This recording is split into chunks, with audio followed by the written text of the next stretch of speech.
دیگه شرطی مسئله تکرار میکنم. یک مثلا بگذاریم این میز باشه، بولی میز به ظرف سیلندری خوابونده شده است. ظرف چه؟ سیلندری بچش همین ظرف سیلندری ما همین ظرف سیلندری داخلش به آب هست. داخلش به چه؟ یکم مقدار آب هست. آب ما می‌دانیم که افیز که سطح آب یخ میشه. نمی‌فهمیم؟ یخ سطح میشه. همین ظرف سیلندری ما رادیوسش می‌ذاریم به ارد 6 سانتی متر بوده. بلندیش چند متر؟ سانتی متر. 10 بلندی ظرف سیلندری یا بلندی سیلندر میگویم این صف 10 سانتی متر. همین آب ما همین زمین در بلندی چقدر ایستاده است؟ 3 سانتی متر. 3 سانتی متر. بگذاریم بلندی آب اشی معلوچه گوییم. معلوش نی 3 سانتی متر. همه به فهمو هم میگم. انا تو دوامش شما یابید که همین ظرف چقدر آب میبره. آبی در ظرف بوده چقدر است؟ حجم همین آب رو یابید. حجم چی رو؟ آب رو یابید. بچه ها کو بادی خیلی اهمیدیم چه فکر می‌کنیم؟ پیش همه ما چیکار می‌کنیم؟ همین اگر مرکزش دو تا نقطه های اساس و نقطه های دوره اساس به پیوست کنیم یا همش رادیوس میشه. فهمیدیم من؟ و این دو تا نقطه اساس ما بگذار که سطح آب باشه. من میتونم همین اساس خودش اساس سیلندر تصور بکنیم. یعنی اساس سیلندر می‌خوایم این تون میشه آب ایستاده است. اینجا آب فهمید؟ اینجا همش آب. اینجا مرکز سیلندر تمام. همین مرکز سیلندر این نقطه و این نقطه‌ای که آب میرسه اینجا پیوست کنیم. این دو تا سیاه میشه رادیوس ها. فهمیدیم بچه‌ها؟ از ما سیلندر از بالا دیدوسیم اساس هم به فرمان اینجا انا کنه اینجا بلندی چیزی سطحی آب هشت مایلچه فهمیدیم؟ برای اینکه حجم این آب یابیم ما اینجا مساحت یافته. این مساحتی که آب تشکیل میکنه از مساحت سطحی از مساحت سیلندر از مساحت اساس سیلندر چقدر تشکیل میکنه. همین یافته بلندی سیلندر رو ضرب چند ما در کارو خلاص. فهمیدید؟ значит ما این مساحت یافته نموده. مساحت آب یافته نموده. برای مساحت آب یافتن ما از چی استفاده می‌کنیم؟ بگذار من یاد کننده باشد این قسمی دوره یا دایره ما نماشه سیموز که من این قسمی دایره سکتوری دایره‌ای نام چه بود؟ سکتوری دایره‌ای. اگر ما مساحت سکتوری دایره‌ای یابیم مساحت من این سه‌پنجه یابیم. من این سه‌پنجه برابر پهلوی یابیم. سوانی که بعد مساحت سکتوری دایره‌ای مساحت سه‌پنجه ترک کرده پرتای مگر سیمبرد مساحت سگمنت یا مساحت من این آب میبرد. فهمیدیم یا نه؟ اگر دیگه انا این قسم همش سکتوری دایره‌ای بود که ما اول مساحت سکتوری یابیم. سوانی مساحت سه‌پنجه هم یابیم. مساحت سکتوری ترک کرده پرتای مگر مساحت سطح آب هم میبرد. سطح آب بعد باید بلندی سیلندر به ضرب بزنیم مگر حجم آب میبرد. فهمیدیم اینه؟ انا کو نگاه کنید. برای مساحت سکتور فرمولش سه برابر بود. یعنی که مساحت سکتوری دایره‌ای با حرفی مثلا سک اشاره کنیم هم مساحت سکتور. فهمیدید؟ این چیزا برابر بود. مساحت همه دایره ما چند برابر؟ مساحت دایره سه برابر. پی ال کوادرات. لیکن دو انا همین پی ال کوادرات دیگه کنج الفا همین سکتور اشغال میکنه. همه کنج شورمو 3 هست. فهمو؟ پس مساحت سکتور ما میشه پی ال کوادرات تقسیم 360 گرادوس ضرب الفا گرادوس. فهمیدین بچه‌ها؟ انا همین که ما یافتیم تونی مساحت سکتوره. اکنون برای مساوات سکتور یافتن بچه‌ها ما من این کنج الفا یافتن ما در کار داریم. فهمیدید؟ کنج الفا چه کردیم؟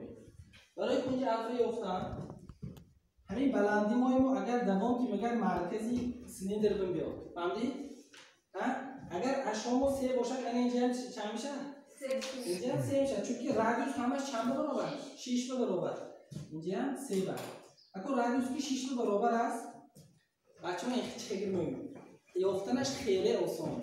این کنج الفا یافتنش نگاه کنید. اول من این 3 کنجه راست کنجه نگاه کنید. 3 کنجه راست کنجه نگاه کنید. تئورم هستی کاتتی با کنجی 30 گرادوس مقابل با کنجی 30 گرادوس مقابل در 3 کنجه راست کنجه ده کاتتی گفتیم ما علاقه اتوماتیک میفهمیم که اینجا 3 کنجه راست کنجه است. کلمه کاتت اومده. کاتتی با کنجی 30 گرادوس مقابل به نسبت هیپوتنوز برابر است بود. یعنی امکان تئورم پس اگر اینجا 3 باشه اینجا 6 باشه این چند گرادوس نشه که 30 گرادوس نشه که فهمیدید؟ من این کنج ما 90 گرادوس کنج راست کو اگه این از چند گرادوس میشه 60 گرادوس 30 جمع 90 از 180 این 120 تقریبا پرته اینجا 60 گرادوس بوده است. اگه این هر دو 3 کنجه به هم برابر هستند هر دو 3 کنجه به هم برابر چون که هر دو رادیوس ها به هم برابر و من این بلندی طرف عمومی است هر دو 3 کنجه ها برابر. بنابراین اینجا 60 باشه اینجا هم 60 گرادوس میشه. خودی همین کون چند گرادوس میشه 120 نه چه معنی الفا ما چند گرادوس است 120 جاش رو میگذاریم پی ال کوادرات تقسیم 360 گرادوس ضرب 120 گرادوس و حساب میکنیم. ال ما 36 ضرب پی تقسیم 360 ضرب 120 گرادوس 360 گرادوس تمام شد. بچه‌ها 0 خط میزنم 36 خط میزنم 12 چه است 12 پی مساحت سکتور. من اینجا این قسم همش 12 شد پی شد. اگه ما یافتنی مساحت سه چه کاره یابم مساحت سه کنجه یافتنش خیلی آسان. نگاه کنید 3 کنجه برابر پهلوه من بلندی تعیین هیچی کار که نتونه شما این کاره یابید. مساحت سه کنجه بگذار این خیلی اشارت میکنم. فهمیدید؟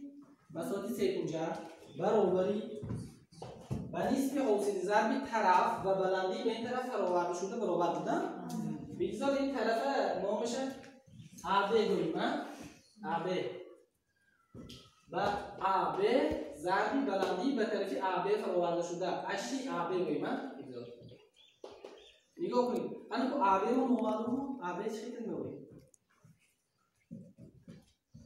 AB من این دو تا کاتت به هم برابر میخوام انا اینو نگاه کنید تماشا کنید خواهید با واسطه هیپوتنوز یا خواهید با واسطه این کاتت یا همش یخه با واسطه هیپوتنوز یا هم نسبت کاتتی به کون چسبیده به هیپوتنوز به سه برابر کاسینوسی کنج بر من نسبت کاتتی به این کنج 30 گرادوس چسبیده بر هیپوتنوز بگذار این AB نسبتش گوییم این x گوییم این هم x گوییم هر دوش به هم برابر x تقسیمی r برابری کوسینوس چند گرادوس 30 گرادوس. نگاه کنید x برابری r ضرب کوسینوس چند گرادوس 30 گرادوس. اگه r ما چند 6 کوسینوس 30 گرادوس ما ریشه 3 تقسیمی 2 ریشه 3 تقسیمی چند 2 این برابری 3 ریشه 3 میشه 3 ریشه 3 هم خیلی است.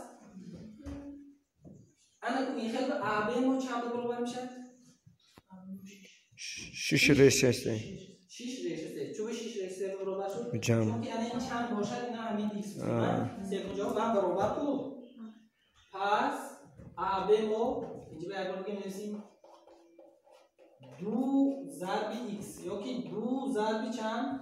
3 ریشه 3 برابر 6 ریشه 3 6 ریشه چند؟ 3 جاش میگذاریم 1 تقسیم 2 ضربی خوش 6 ریشه 3 ضربی بلندی چند بود؟ بلندی 3 چون که بلندی آب 3 باشد تو اگر دوام نگه بلندی آب رو رادیوس به مرکز ببینیم مرکز برویم اینجا رادیوس حاصل میشه 6 3 گرفتیم اینجا هم چند شد 3 شد ضربی با 3 میکنیم خوش نورش 3 میشه این مساواتی چی شد 3 کنجه الان مساواتی من این قسمی آب میبریم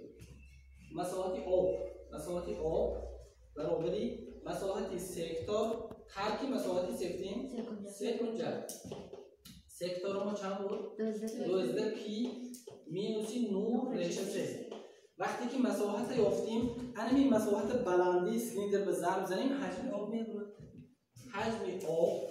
حجم آب برابری مساحت آب تشکیل دهنده در اساس سیلیندر ضرب بلندی سیلیندر مساحت آب تشکیل میکرده چند 12 پی ترک 9 ریشه 3 ضرب 10 این برابر میشه چند بر 120 پی ترکی 90 ریشه 3 واحدش چند؟